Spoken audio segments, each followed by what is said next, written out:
துலாம் ராசி என்பர்களே, நிறைய பேர் இந்த துலாம் ராசி அப்படின்னா ஒரு தாய்மை மிகுந்த ராசி அப்படிங்கிற ஒரு வழக்கத்திலே இருப்பீங்க. ஆனால் அதுதான் உண்மை. இந்த துலாம் ராசி அப்படிங்கிறது எல்லா ராசிகளினுடைய தாய் அப்படின்னே சொல்லலாம். ஒரு இலகிய மனோபாவம் கொண்ட ஒரு அருமையான ராசி இந்த துலாம் ராசி. அது மட்டும் கிடையாது, பலரினுடைய ஒரு நல்ல விஷயங்கள் நடக்கணும் அப்படின்னா பலரும் வந்து துலாம் ராசி தான் முன்னாடி கூப்பிட்டு பண்ணுவாங்க. சார், கடந்த காலத்தை பொறுத்த வரைக்கும் நிறைய பேருக்கு நீங்கள் தான் வந்து எல்லாத்துக்கும் முன்னுதாரணமாக இருந்தீங்க. ஆனால் தற்போதைய காலத்தில் பல கஷ்டங்களை அனுபவிக்கக்கூடியவங்களும் நீங்கள் தான் இருக்கீங்க. நிறைய தூக்கமின்மை, நிறைய மன உளைச்சலாம் சந்திச்சிங்க. இனி வரக்கூடிய காலங்களில் உங்களுக்கு எப்படி இருக்க போகுது அப்படிங்கிறதா இந்த வீடியோவாக இருக்கும். நிறைய பேர் சில விஷயத்தை வெளியே சொல்ல முடியாமையும், உங்களுடைய தாய் தந்தையர் வந்து உங்களை தனித்துவமாக பார்க்குறதும், இல்லை உங்களுக்கு வந்து பார்த்திங்கன்னா உங்களுடைய தாய் தந்தையர் உங்களை வந்து ஒரு 2-3 பேராக இப்போ பசங்க பிள்ளைங்களாம் இருக்கீங்க அப்படின்னா உங்களுக்கு மட்டும் கொஞ்சம் ஒரு எப்படி சொல்கிறது, உங்களை மட்டும் தனியாக பார்க்குற மாதிரியும், உங்களுக்கு வந்து எதுவும் பண்ணாத மாதிரியும் ஒரு ஃபீல் வந்து இன்றைக்கும் துலாம் ராசிக்காரர்களுக்கு இருக்கும். நிறைய நன்மைகள் செய்யக்கூடிய ஒரு ராசியாக இருந்தாலும் பிறர் இதை பண்ணணும் அப்படின்னு எதிர்பார்க்காத ஒரு ராசியினர் இந்த துலாம் ராசினர். சரி, இன்னைத்து காலகட்டம் வரைக்கும் பல கஷ்டங்களை அனுபவித்து வருமானம், பணம் இதெல்லாம் ஒரு பக்கம் இருந்தாலும் அதை விட எனக்கு வந்து மன நிம்மதி தான் பெருசு, மன சந்தோஷம் தான் பெருசு அப்படின்னு சாட்டிஸ்ஃபேக்ஷனுக்காகவே வாழக்கூடியவங்க இந்த துலாம் ராசினர். இந்த துலாம் ராசினருக்கு வரக்கூடிய காலங்கள் எப்படி இருக்க போகுது அப்படிங்கிறத இந்த வீடியோ. நிறைய பேர் தனிப்படையான ஜோதிடம் பார்க்கணும் அப்படின்னு ஆசைப்பட்டீங்க. அப்படி நிறைய பேர் தனிப்படையான ஜோதிடம் பார்க்கணும் அப்படின்னா கீழே வந்து டிஸ்கிரிப்ஷனில் கான்டாக்ட் நம்பர் டீட்டெயில்ஸ் கொடுத்துருக்கேன். ஜஸ்ட் கால் பண்ணி கேட்டு தெரிஞ்சுக்கோங்க. அது மட்டும் இல்லாமல் ஒரு பிரபல ஜோதிடனுடைய நம்பர் கீழே கொடுத்துருக்கேன். இவர் வந்து நிறைய ஜோதிடர்களுக்கு ஆசான் மட்டும் கிடையாமல் நிறைய அரசியல் பிரமுகர்களுக்கும் நிறைய சினிமா ஆக்டர்ஸுக்கும் ஜோதிடம் பார்க்கக்கூடியவர். ஸோ இவர் ஒரு விஐபி ஜோதிடர். உங்களுக்கு ஃபோன் பண்ணோம் அப்படிங்கிற ஒரு காரணம் இருக்குது அப்படிங்கிற பட்சத்தில் ஜஸ்ட் நீங்கள் வந்து ஃபோன் மூலமாகவே நீங்கள் வந்து உங்களோட ஜோதிடத்துக்கான பலனை வந்து கேட்டு தெரிஞ்சுக்கலாம். சரிங்க, இது மட்டும் இல்லாமல் இன்னைக்கு காலகட்டத்தில் நிறைய அரசியல் சம்மந்தப்பட்ட விஷயங்களுக்கும் இவர் ஜோதிடம் பார்த்துருக்காரு. உங்களுக்கு வேணும் அப்படின்னா கீழே கான்டாக்ட் நம்பர் டீட்டெயில்ஸ் கொடுக்குறேன். ஜஸ்ட் கால் பண்ணி கேட்டு தெரிஞ்சுக்கோங்க. சரிங்க, இப்போ துலாம் ராசியை பற்றி நம்ம தெரிஞ்சுக்கலாம். துலாம் ராசினர் வாழ்க்கையில் மிகப்பெரிய கஷ்டங்களையும் மிகப்பெரிய இன்னல்களையும் சந்தித்த ஒரு மிகப்பெரிய ராசி. சார், அப்படி என்னெல்லாம் நீங்கள் வந்து கஷ்டத்தை சந்திச்சிருப்பீங்க அப்படின்னா, உடல் ரீதியாக பல பிரச்சனை சந்திச்சிருப்பீங்க. ஃபஸ்ட்டு பாயிண்ட், உடல் ரீதியான பிரச்சனைகளில் குடல் சம்மந்தப்பட்டது, ரத்தம் சம்மந்தப்பட்டது, அதே மாதிரி எப்படி சொல்கிறது, ஒரு வெளியே சொல்ல முடியாத உறுப்புகள் சம்மந்தப்பட்ட பிரச்சனைகள் துலாம் ராசினருக்கு கடந்த சில வருடங்களாக சில நெருடர்கள் இருந்திருக்கும், பல கஷ்டங்கள் இருந்திருக்கும். சார், அது என்ன பிரச்சனையே தெரியல சார், ரொம்ப மன உளைச்சலாகவும் இருக்குது, அது எப்படி சால்வ் பண்ணுறதுன்னு தெரியல அப்படிங்கிற மாதிரி பிரச்சனைகளை நீங்கள் வந்து இருந்திருப்பீங்க. ஸோ இவங்களுக்கு இனி வரக்கூடிய காலங்கள் பொற்காலங்கள் அப்படின்னே சொல்லலாம். அந்த உடல் ரீதியான பிரச்சனை வந்து ஒரு விடிவு காலம் அப்படின்னே சொல்லலாம். மனம் சம்மந்தப்பட்ட விஷயத்தில் கொஞ்சம் நெருடலாகவும் பல கஷ்டங்களையும் அனுபவிச்சுட்டு இருந்த இந்த ராசியினருக்கு வரக்கூடிய காலங்கள் பொற்காலங்களாக அமைப்போது. ஏன் அப்படின்னு கேட்டிங்கன்னா, நீங்கள் வருந்திய சில விஷயங்கள் நன்மைகளாக இனி வந்து சேரும். அதை கடந்த ஒரு 5 மாதங்களாகவே நீங்கள் வந்து அனுபவிச்சிருப்பீங்க. பல நாளாக கஷ்டப்பட்ட ஒரு விஷயம் கொஞ்சம் சால்வ் ஆகிருக்கும். பல நாளாக ஏங்கிட்டு இருந்த ஒரு விஷயம் வந்து உங்களுக்கு கிடச்சிருக்கும்.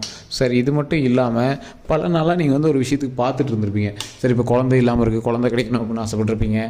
அது மட்டும் இல்லாமல் பல பேருக்கு வந்து திருமணம் ஆகாமல் இருந்திருக்கும், திருமணம் ஆகணும் அப்படின்னு ஆசைப்பட்டிருப்பீங்க. அதுக்கு எல்லாமே இப்போ ஒரு ஸ்டெப் எடுக்கிறது உங்களுக்கு வந்து நல்லாவே தெரிஞ்சிருக்கும்.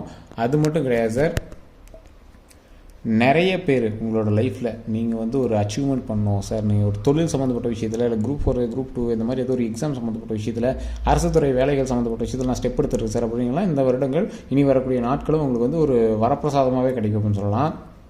அது மட்டும் இல்லை சார், உங்களோட லைஃப்பில் நீங்கள் எதிர்பார்த்தது மட்டும் இல்லை, உங்களுடைய தாய் தந்தையோ உங்களோட கணவன் மனைவியோ இது ஒரு விஷயத்துக்காக எதிர்பார்த்துருக்கு சார், ரொம்ப நாளாக தடைப்பட்டுக்கிட்டே இருக்குது சார், ஆனால் அது எப்போ நடக்கும் அப்படின்னு எதிர்பார்த்துருக்கு சார் அப்படிங்கிறவங்களுக்கு இந்த வருடம் நல்ல ஒரு சிறந்த வருடமாகவும், இனி வரக்கூடிய வருடத்தில் அது ஒரு எடுத்து வைக்கக்கூடிய ஸ்டெப்பாகவும் இருக்கும். எப்படி சார், எக்ஸாமுக்காக ட்ரை பண்ணிகிட்டு இருந்தோம், ஜஸ்ட் பாஸ் ஆகிட்டோம், ஆனால் வெயிட்டிங் லிஸ்ட்டில் இருக்குது சார், குழந்தைக்காக வெயிட் பண்ணிகிட்ருக்கோம், என்ன பண்ணாலும் ஒவ்வொரு மாதம் நிற்கிது, ஒரு மாதம் இதாக இருக்குது சார், திருமணத்துக்காக பார்த்துருந்தோம், ஸ்டெப்பு எடுத்து நிச்சயம் வரைக்கும் வருது சார், ஆனால் அது வந்து கேன்சல் ஆகிட்டு இருந்துச்சு சார், என்ன பண்ணே தெரியல அப்படிங்கிறவங்களாம் இனி வரக்கூடிய காலங்களில் அது அப்படியே சொல்யூஷன் வந்து சால்வ் ஆகிட்டே வரும்.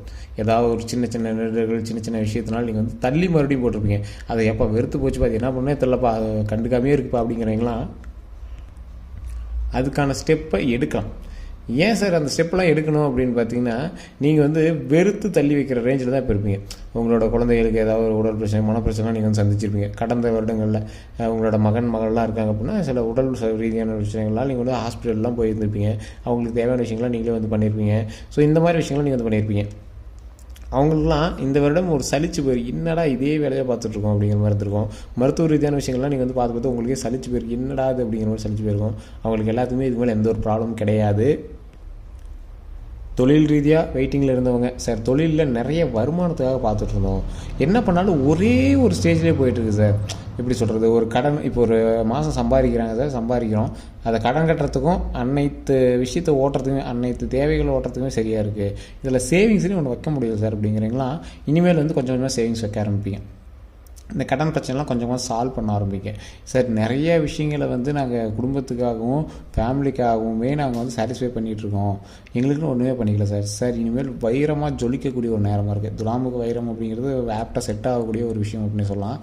வைரமாக ஜொலிக்கக்கூடிய அளவுக்கு உங்களோட ஆபரணங்களும் உங்களுடைய சந்தோஷமும் வந்து உங்களுக்கு வந்து அதிகப்படியாக வரக்கூடிய ஒரு நாட்களாக இனி வரக்கூடிய நாட்களாமே போகுது சார். நிறைய பேர் கஷ்டப்பட்டுட்டு இருந்த காலம் இனி அப்படியே பக்கம் திருப்பி அடுத்த பக்கம் சார். சார் ஃபஸ்ட்டு பக்கம் நீங்கள் கஷ்டத்தை பார்த்தாச்சு, ஸோ அடுத்தது நன்மை அப்படிங்கிற ஒரு பக்கத்தை திருப்பி பார்க்க போகிறீங்க, அதுக்கான காலமாக அமையுது. இது எந்தெந்த விஷயத்தில் நன்மை அப்படிங்கிறதான் இப்போ நீங்கள் வந்து பார்க்கணும்.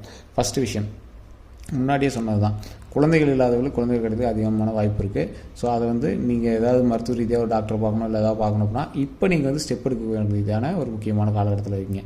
திருமண ரீதியாக ரொம்ப நாள் தடைப்பட்டு இருக்குது சார், ஸ்டெப்பே எடுக்காமல் விட்டோம், இப்போ நீங்கள் ஸ்டெப் எடுங்க. அதே மாதிரி இந்த விஷயங்கள்லாம் தடைப்பட்டு இருக்குது சார், அது எப்படி தான் பண்ணுறதே தெரில அப்படிங்கிறீங்களா, குலதெய்வ வழிபாடு கண்டிப்பாக பண்ணிட்டு, துலாம் ராசி பொறுத்த வரைக்கும் குலதெய்வ வழிபாடு தான் மெயின். இந்த குலதெய்வ வழிபாடை பண்ணிவிட்டு அடுத்து உடனடியாக நீங்கள் வந்து போயிட்டு நீங்கள் வந்து டாக்டர் செக்கப்போ இல்லை திருமணத்துக்கு ஸ்டெப் எடுக்கிறதோ இது எல்லாமே பண்ணிங்க அப்படின்னா ஆட்டோமேட்டிக்காக குழந்தை இருக்கிறவங்களுக்கு குழந்தையும் அதே மாதிரி திருமணம் ஆதவங்களுக்கு திருமணமும் வந்து கண்டிப்பாக நடக்கும். ஏன்னா இந்த காலகட்டம் உங்களுக்கு அள்ளி கொடுக்க வேண்டிய காலகட்டம், அதுலேயுமே கொஞ்சமாக தனங்களாக இருக்குது அப்படின்னா குலதெய்வ வழிபாடோ அடுத்தது தட்சிணாமூர்த்தி வழிபாடு தான் கண்டிப்பாக தேவை. தட்சிணாமூர்த்தி வழிபாடில் நெய் விளக்கேற்றி நீங்கள் வந்து வழிபட்டீங்க அப்படின்னா போதுமானது. இதுதான் அதில் மெயின். நீங்கள் பணம் செலவு பண்ண அதெல்லாம் ஒன்றும் கிடையாது. தட்சிணாமூர்த்தி வழிபாடு பண்ணிங்க அப்படின்னா போதுமானது. இல்லை சார் இது எல்லாம் நான் ஏற்கனவே பண்ணேன், ஆனால் இன்னும் பெரிய ஒரு நம்பிக்கை எதுவும் கிடைக்கல, காலகட்டம் நல்லா தான் இருக்குது அப்படின்னு சொல்கிறாங்க, ஆனால் ஒன்றும் இதாக நடக்கலை அப்படின்னா உங்களோட தனிப்படையான ஜாதகத்தை கண்டிப்பாக பாருங்கள். அதே மாதிரி உங்கள் கூட இருக்கிறவங்களோட ஜாதகத்தையும் கண்டிப்பாக பாருங்கள் சார். நிறைய பேர் துலாம் ராசியில் 10 கோடி பேர் இருக்காங்க அப்படின்னா 10 கோடி பேரும் நன்மை நடக்கிறது இல்லைங்க. காரணம் என்ன அப்படின்னு பார்த்தீங்கன்னா உங்களோட கூட இருக்கக்கூடிய மற்ற ராசிகள், உங்களுடைய தாய் தந்தரோ இல்லை நீங்கள் உங்களுக்கான குழந்தைகளோ இல்லை உங்களோட சகோதர சகோதரிகளோ இவங்க மாதிரி ஜாதகம் உங்களோட சேர்ந்து இணைஞ்சி இருக்கும்போது அதை வந்து உங்களோட ஜாதகம் வந்து பீட் பண்ணால் தான் உங்களுக்கு வந்து மேல் ஓங்கி வரும். ஸோ அதை வந்து நீங்கள் வந்து மெயினாக கவனிக்கணும். சரிங்க, இது மட்டும்தான் அப்படின்னு பார்த்தீங்கன்னா இது மட்டும் கிடையாது. உங்களுடைய தனிப்படையான ஜாதகத்தில் தசாபுத்தின்னு ஒன்று இருக்குதுங்க. நீங்கள் என்ன தான் உங்களுக்கு வந்து நார்மலான இது வந்து போய்ட்டு இருந்துச்சு அப்படின்னாலும் தசாபுத்தி வச்சு தான் உங்களுக்கு வந்து கணிக்கவே முடியும். ஸோ அந்த மாதிரியான தசாபுத்தி வந்து உங்களுக்கு வந்து பீட் பண்ணுது அப்படிங்கிற பட்சத்தில் குலதெய்வ வழிபாடை பண்ணிக்கிட்டே இருந்தீங்க அப்படின்னா தசாபுத்திக்கு தகுந்தாற் போல் கொஞ்சம் உங்களுக்கு வந்து ரிலாக்ஸேஷன் கிடைக்கும், ரிலீஃப் கிடைக்கும். அந்த ரிலீஃபை வச்சு நீங்கள் வந்து அடுத்தடுத்த காலகட்டத்தில் நீங்கள் வந்து மூவ் ஆகலாம். ஏன்னா இப்போ வந்து உங்களுக்கு நல்ல டைம், உங்களுக்கு நல்ல கிளிக் ஆகக்கூடிய டைமில் பழசை நினச்சிட்டே நீங்கள் வந்து உட்காந்துட்டு இருந்தீங்க அப்படின்னா எப்படி அடுத்த ஸ்டெப்புக்கு எடுத்து வைக்கிறது? ஸோ அதுக்கான வழி என்னவோ அதுக்கான துணிச்சலான செயல்பாடு என்னவோ அதை நீங்கள் பண்ணீங்க அப்படின்னா வாழ்க்கை மென்மேலும் நன்மையை நோக்கி பிரயாணிக்கக்கூடிய ஒரு நேரமாக இருக்க போகுது. அதான் சார் உங்கள் கையில் வந்து ஒரு வெள்ளை பேப்பர் ஃப்ரெஷ்ஷாக கிடச்சிருக்கு சார்.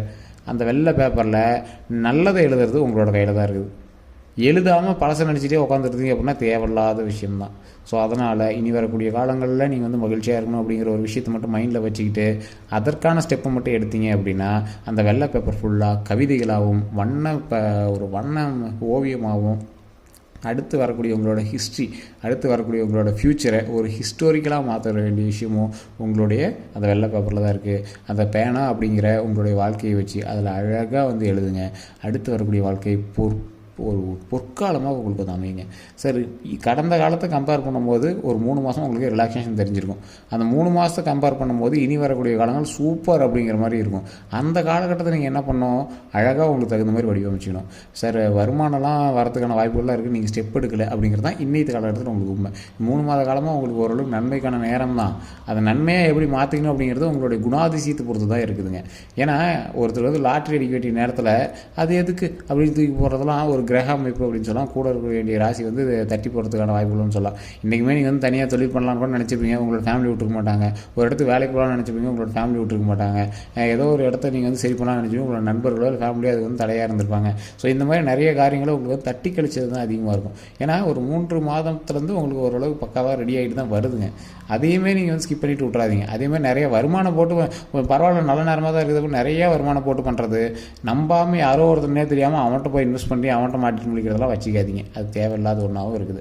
ஸோ உங்களோட லைஃப்பில் அடுத்து நீங்கள் என்ன பண்ணணும் அப்படின்னு நீங்கள் ஆசைப்படுறீங்களோ அந்த விஷயத்துக்கான ஸ்டெப் எடுக்க ஆரம்பிங்க. அடுத்து வந்து நன்மை நடக்கிறதுக்கான ஒரு அரிய வாய்ப்பு இனிமேல் வாழ்க்கையில் காத்துட்ருக்கு. அதுதான் ஒரு முக்கியமான உண்மை. இது வந்து நிறைய பேருக்கு தெரியறதில்ல. குலதெய்வ வழிபாடு கண்டிப்பாக பண்ணுங்கள். குலதெய்வ வழிபாடு பண்ணுறீங்க, ஓம் அப்படிங்கிற வார்த்தைக்கு முன்னாடி போட்டு, இப்போது முருகர் தான் உங்களோட குலதெய்வம் பண்ணால் ஓம் முருகரே போற்றி, ஓம் முருகரே போற்றி, ஓம் முருகரே போற்றி அப்படின்னு மறக்காம கமெண்ட் செக்ஷனில் பதிவிடுங்க. அதே மாதிரி கண்டிப்பாக இதை வந்து வீட்டில் ஃப்ரீ டைமில் இருக்கும்போது சொல்லி பாருங்கள். இறைவனை, அதாவது உங்களோட குலதெய்வத்தை நீங்கள் நினச்ச நேரத்தில் கூப்பிட்டு உங்களை நீங்கள் வந்து வழிபட்டீங்க அப்படின்னா எந்த கஷ்டமும் வராதுங்க. அந்தளவுக்கு குலதெய்வம் வந்து துணையாக இருக்கும். அதுவும் துலாம் ராசிக்கு மெயினாக குலதெய்வம் தான் ஒரு ஆப்டான ஒரு கடவுள் அப்படின்னு சொல்லலாம். ஸோ இதை கண்டிப்பாக பண்ணுங்கள். உங்களோட கருத்துக்கள் எதாக இருந்தாலும் கமெண்ட் செக்ஷனில் பதிவிடுங்க. அதே மாதிரி இந்த வீடியோ பிடிச்சிருந்தா லைக் பண்ணுங்கள். நீங்கள் இந்த வீடியோவை ஃபேஸ்புக்கில் பார்க்குறீங்க அப்படின்னா ஃபாலோ பண்ணிக்கோங்க. யூடியூப்பில் பார்க்குறீங்க அப்படின்னா ஷேர் பண்ணுங்கள். அதே மாதிரி நீங்கள் வந்து சப்ஸ்கிரைப் பண்ணிட்டு பக்கத்தில் பெல் பட்டனை ப்ரெஸ் பண்ணி அதில் ஆல் அப்படிங்கிறது கிளிக் பண்ணிக்கோங்க. எல்லோருக்கும் நன்றி நண்பர்களே.